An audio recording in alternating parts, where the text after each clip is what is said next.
जे भी हमर वीडियो देखता सबके गोड़ छू के गोड़ लागतानी और अपन प्यार दुलार दीजिए ऐसे ही वीडियो पे। तो रात हम चल गए ग्राम सिधुआ में, जहाँ बहुत ही बड़े बड़े कलाकार, जानल मानल पहचानल कलाकार आयल हमें जा, और नागेंद्र उजाला सर भी आयल हमें, जिनकर गाना सुन के हमके तो बहुत अच्छा लागला। बहुत ही अच्छा व्यवहार के रहे नागेंद्र सर जी।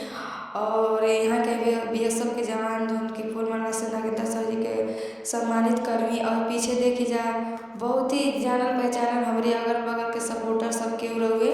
और यहाँ के रवि देवरिया ले भौजी बगल में खड़ा बानी, और यही अनीता जो कि ये देवरिया के हैं। और नागेंद्र सर जी के साथ बहुत अच्छा वीडियो लगे। तो बलिराम सिंगर जी आगमी, और बलिराम सिंगर सर से बहुत मिल के अच्छा लगे। सब कोई बहुत अच्छा रहे, दिल से सबके सपोर्ट करते रहे।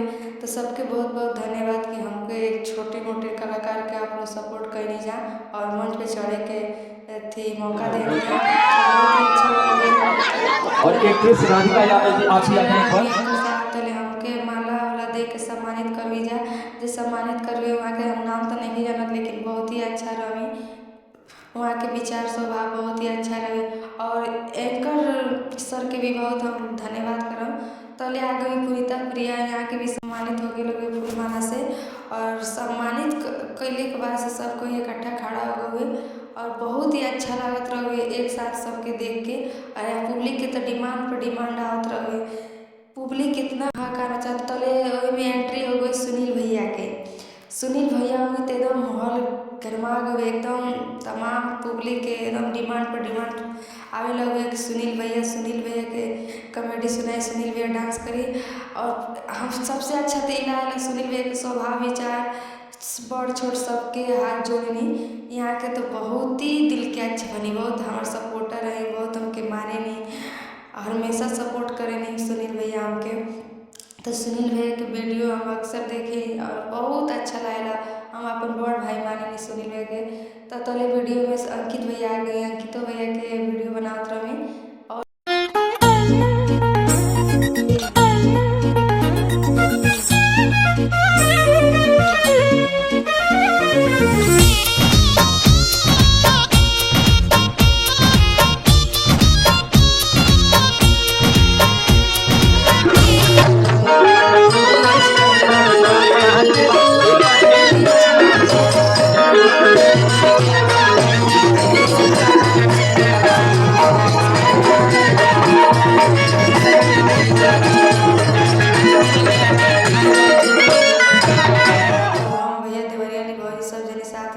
एक लगे बैठ के आपस में बात करते रही जाए।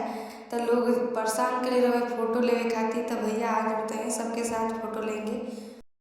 तो भैया दिल के बहुत अच्छा बानी, और बहुत मज़ा आता रहे भैया से बात करके। और भैया भी खूब इंजॉय करते रहे, हमने भी खूब इंजॉय करते रहे कि भैया के साथ। और देखिए पीछे अंकित भैया भी खड़ा बानी, और एंकर सर भी बहुत अच्छा रही। तो भैया हमारे प्रमोशन करे लगी, और बहुत ही हमारे बारे में बहुत कुछ बोलनी। तो भैया आपके दिल से धन्यवाद बाटे, आप हमको सपोर्ट करी। आज आपके बदौलत हमने के मंच पे चढ़ल बनी जाए, आपके ही बदौलत आज हमने कि यहाँ तक पहुँचल बनी जाए। तो इनमें सबसे बड़ा योगदान हमारे सुनील भैया के बाटे। तो सुनील भैया आपका दिल से धन्यवाद। देवरिया ली भौजी पीछे से ही मुस्कियात रही जब हमारा नाम भैया लेते रही था। तो बहुत अच्छा लगे भैया से मिलके। भैया बहुत सपोर्ट करे, प्यार दुलार अपन बरसों में। और दिल से लव यू भैया आपको। और एक बार फिर से आपको प्रणाम करती हूँ। आप ऐसे ही अपना प्यार दुलार